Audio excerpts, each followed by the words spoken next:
Hello বন্ধুরা, এবার আমরা শুরু করছি ক্লাস সিক্সের সংক্ষিপ্ত প্রশ্নের শেষ অংশ পার্ট 6 1 × 6 মানে 6টা। দেখো, প্রথমে এটাকে স্ক্রিনশট করে নাও, তারপর তোমরা আস্তে আস্তে এটা সমাধানটা দেখবে। দেখো, বলছে 2 × 10 = 17 ট্যালি মার্কের সাহায্যে প্রকাশ করো। তো প্রথমে 15, B 18, C 12, D হলো 19। তা প্রথমে বলছি কি না, 2 X V দুটো I ট্যালি মার্ক। দেখো, এরটা বলছে কত 15, তাহলে এটাকে ট্যালি মার্ক কত হবে? তাহলে ট্যালি মার্ক, দেখো ট্যালি মার্ক সবসময় 1 1, 2 2, 3 3, 4 4, কিন্তু যখন 5 হবে তখন কিন্তু 1 2 3 4 আর এই 5, এই 5-এর বেশি আর লেখা যাবে না। যখন 6 হবে তখন কিন্তু আমরা লিখব ওই 5 1 2 3 এই 4 5 আর এখানে আলাদা 1, তাহলে এটা হচ্ছে 6। তা ট্যালি মার্ক সবসময় 5-এর বেশি যাওয়া যাবে। তাহলে এখানে ট্যালি মার্ক কত আছে? 15। তা প্রথমে 15 যদি হয়, তার প্রথমে দেখো 1 2 3 4 5, এই একটা হলো 1 2 3 4 5, 10 হলো 1 2 3 4 5, এই 15। বিটটা দেখো, বিটটা হচ্ছে কত? হচ্ছে 18। অতএব ট্যালি মার্ক কত হবে? ট্যালি মার্ক হবে তাহলে প্রথমে 1 2 3 4 5, 1 2 3 4 5, 10 হলো 1 2 3 4 5, 3 5 15, তাহলে 16 17 18। সিটটা দেখো, সিটটা বলছি কি? তাহলে 12। তাহলে 12 যদি হয়, অতএব ট্যালি মার্ক কত হবে? ট্যালি মার্ক, তাহলে প্রথমে দেখো 1 2 3 4 5, 1 2 3 4 5, তার মানে 10 হলো। তাহলে বাকি আছে 2 বাকি আছে, তাহলে 10 11 12।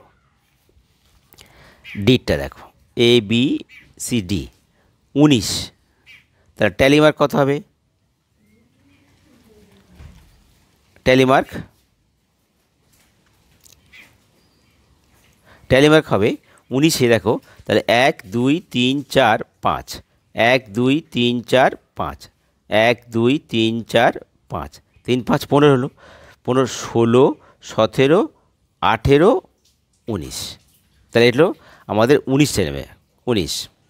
তাহলে এটা গেল আমাদের 2 × 17টা। এবার 2 × 18টা দেখো, 18টা দেখো, 18টা বলছি কি 25 ভাজিতক 0.002। তাহলে 25 দেখো,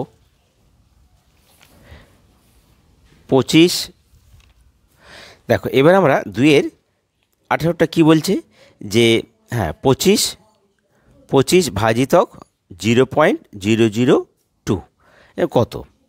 তো আমরা যখন তাহলে এটা আমরা যদি এইভাবে করি, দেখো 25 ভাজিতক দশমিকটা ভেঙে নাও, তো তাহলে 002, তো আমার এই 0 দাম নেই 2-এ, তাহলে দশমিকের জন্য 1 হবে, আর দুটো 3টে সংখ্যার জন্য 3টে 0, তাহলে 2 × 1000। এবার আমরা জানি ভাগ থাকলে গুণ হলে লবটা হরে আসে, হরটা লবে ওঠে, তাহলে 25 গুণিতক, তাহলে লবটা হরে আসবে, হরটা লবে চলে আসবে গুণ হলে, তাহলে ওপরে 1000 উঠে গেল আর নিচে 2। এবার দেখো 2 দিয়ে ভাগ করো, 2 দিয়ে ভাগ করো, তাহলে 2 দিয়ে ভাগ কত হচ্ছে? 2-কে যদি 1000 ভাগ করো, 5 2 10 আর দুটো 0, 500 সমান সমান 25 গুণিতক 500। তার 25-কে 500 গুণ কত? 5 5 25 125 হবে, 125 আর দুটো 0, তাহলে এটা আমাদের উত্তর। ঠিক আছে, আচ্ছা। এবার দেখো 2 × XIX মানে 19-এরটা কী বলেছে যে 5.46 এর থেকে কত বিয়োগ করলে বিয়োগফল এত হবে। বলছে 5.46 থেকে কত বিয়োগ করলে বিয়োগফলটা এত হবে। তার বিয়োগফল যদি বলা থাকে তাহলে নিশ্চয়ই এইটা বড়, তাহলে এইটা থেকে যদি এইটাই বিয়োগ করি যেটা বের হবে তা সেইটাই বিয়োগ করলে তাহলে এইটা ফল থাকবে। তাহলে আমরা দেখো অঙ্কটা যদি এরকম যদি আমরা সাজাই যে 5.46 এর সঙ্গে কত বিয়োগ করলে আমরা 2.23 পাবো। তাহলে এসে বড় কিছু একটা বিয়োগ করে এইটা পেয়েছি, তাহলে এইটা ছোট হয়ে গেছে, তাহলে নিশ্চয়ই এইটা এখান থেকে বিয়োগ করব।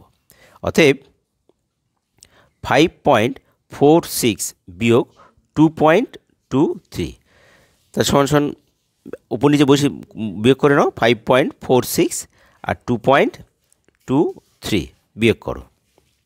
তা 3 কত 6, 3 দিয়ে 6, 2 কত 4, 2 আর দশমিক 2 কত 5, 2 3 4 5, 3 দেওয়া, তাহলে কত 3.23। তো দশমিক যোগ বিয়োগের সময় লক্ষ্য করবে প্রথমে দশমিকের সঙ্গে দশমিকের সোজা দশমিক তোমার বসাবে, যোগ হোক আর বিয়োগ হোক। তাই এবার লিখবে কি অতএব 3.23 বিয়োগ করতে হবে। ঠিক আছে, এটা উত্তর। এবার দেখো 2-এর 20টা, আইসক্রিম একটি ড্যাশ আকার ঘনবস্তু। তো আমরা যদি আইসক্রিমটা আঁকি, দেখো আইসক্রিম যদি আঁকি তাহলে এরকম একটা আইসক্রিমের আকার ছবি আঁকে আসবে এরকম। তো আইসক্রিম সাধারণত তা লিখব যে আইসক্রিম একটি, তাহলে এই ছবিটা কিসের ছবি? শঙ্কু, তাই না? শঙ্কুর ছবি। তাহলে আইসক্রিম একটি শঙ্কু, তাহলে ওসব অনেক হয় শঙ্কু আকার ঘন বস্তু।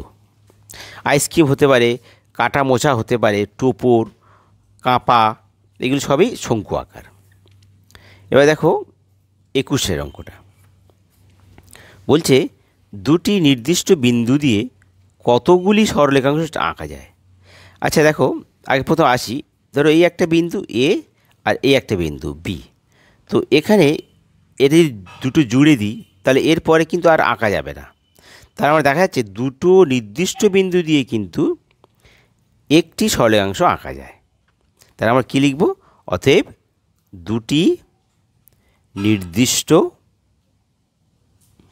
বিন্দু দিয়ে একটি সরল রেখাংশ আঁকা যায় একটি। আচ্ছা এবার তাহলে লাস্ট 2-এর 22-এরটা, 2-এর 22-এটা দেখো কি বলছে না, ফাঁকা ঘরে চিহ্ন বসাও, এই ছোট বড় এবং সমান, a -10 0 2 b -100 -50। দেখো তাহলে এখানে -10 বক্স 2 আর একটা হলো b না -100 বক্স -50। দেখো প্রথমে দেখো আমার প্রথম কাজ করব যে কীভাবে করব। প্রথমে আমরা এই প্রথম সংখ্যাটার সঙ্গে দ্বিতীয় সংখ্যা তুলনা করব, মানে এই সংখ্যাটা এর থেকে ছোট না বড়, তখন আমরা সেইটা চিহ্ন বসাবো ফার্স্ট। দ্বিতীয় কথা দেখো এখানে দেখো -10 আছে, -10 মানে এখানে 10 সংখ্যাটা বড় হলে কী হবে, কিন্তু যখন সে নেগেটিভ হয়ে যাচ্ছে মাইনাস হচ্ছে তখন সে কিন্তু অনেক ছোট হয়ে যাচ্ছে। এখানে 2 মানে পজিটিভ। সাধারণত দেখো আমি যদি ছবি আঁকি, এইটা যদি 0 করি সংখ্যা রেখায়, এখানে এই বাম দিকটা মাইনাস, তাহলে এখানে ধরে অনেক দূরে -10 আর প্লাস হচ্ছে এই দিকটা হচ্ছে 1, এ হচ্ছে 2। তো এখানে দেখো সাধারণত তাহলে -10টা 0 থেকে অনেক পিছনে আছে, তারপরে 2, তার মানে -10টা 2-এর থেকে ছোট, তাহলে আমরা ছোট চিহ্ন বসাবো। আবার দেখো -100 আর -50। এখন দেখো তাহলে -100টা কিন্তু 0 থেকে অনেক দূরে এবং -50-এর থেকেও পিছনে, মানে এইভাবে চলে আসছে অনেক দূরে। তাহলে -50 থেকে কিন্তু পিছনে, তাহলে -100টাও কিন্তু -50 থেকে ছোট, কারণ সংখ্যা বড় হলে কী হবে, মাইনাস থাকলে সে কিন্তু অত ছোট হয়ে যাবে। তাহলে -100টা -50 থেকে ছোট। বন্ধুরা, তোমাদের যদি ভিডিও ভালো লাগে তাহলে তোমরা সাবস্ক্রাইব করতে ভুলো না, আর তোমাদের সমস্যাগুলো তোমরা কমেন্ট বক্সে লিখে জানিয়ে দেবে। এরপরে আমরা ওই 2 নম্বর কোশ্চেনগুলো তোমাদের পাঠাচ্ছি, ঠিক আছে।